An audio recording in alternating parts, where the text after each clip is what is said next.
নমস্কার বন্ধুরা, কবিতা যোগ হাউসে সবাইকে স্বাগত জানাই। আজ আমি আপনাদেরকে সূর্য নমস্কার, মণ্ডকাসন, শশাকাসন আরও তাড়াসন নিয়ম আর উপকারিতা সম্বন্ধে কিছু কিছু বলতে থাকবো। এটা দেখুন সূর্য নমস্কার। প্রথমে প্রণামাসন করে এটা পদহস্তাসন, তারপরে এটা হচ্ছে বামস্য সঞ্চালনাসন, পর্বতাসন, তারপরে ষষ্ঠাঙ্গ আসন। এগুলো হচ্ছে সূর্য নমস্কারের মধ্যে ভাগ। ভুজঙ্গাসন করলাম, আবার পর্বতাসন করে বামস্য ডরানস্য সঞ্চালন করে পদহস্তাসন করে এইরকমভাবে শেষ করতে হবে। এই আসন করলে আপনার কর্মক্ষমতা বাড়বে, আপনার ইমিউনিটি সিস্টেম বাড়বে। এটা হচ্ছে তাড়াসন। তাড়াসন করলে বাচ্চাদের হাইট বাড়ে, পড়াশোনায় একাগ্রতা বাড়ে বা মানুষের হেলদি লাইফস্টাইল হয়।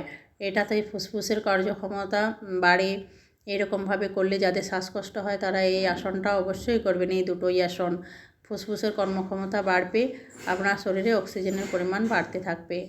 এরপর যেটা করছি ওষ্ঠ আসন। এটা তো যাদের ঠান্ডা লাগার প্রবলেম আছে তারা এরকমভাবে করলে ছাতিটা প্রসারণ হচ্ছে, তাতে আপনার অক্সিজেনের লেভেল বাড়বে।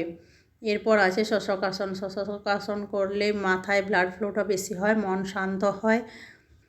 যেসব উপকারিতা বলছি সেগুলো ছাড়াও আপনি এইসব যোগাসনগুলো করলেও আরও অনেক কিছু সুবিধে পাবেন।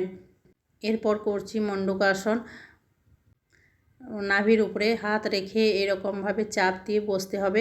এতে আপনার পেটের গ্যাসের সমস্যা ঠিক হয়, পেটের সমস্যা ঠিক হয়, লিভারের সমস্যা, অগ্নাশয়ের সমস্যা, অনেক কিছু ঠিক হয়।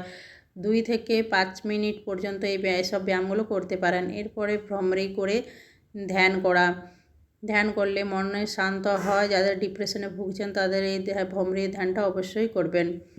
এরকমভাবে আজকে আপনাদেরকে কিছু যোগ ব্যায়াম করে দেখালাম। আপনাদের কেমন লাগলো অবশ্যই কমেন্ট করে জানাবেন। ভালো লাগলে চ্যানেলটি সাবস্ক্রাইব করে পাশে থাকবেন।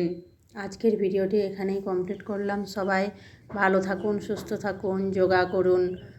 ভালো লাগলে একটা লাইক আর কমেন্ট করবেন।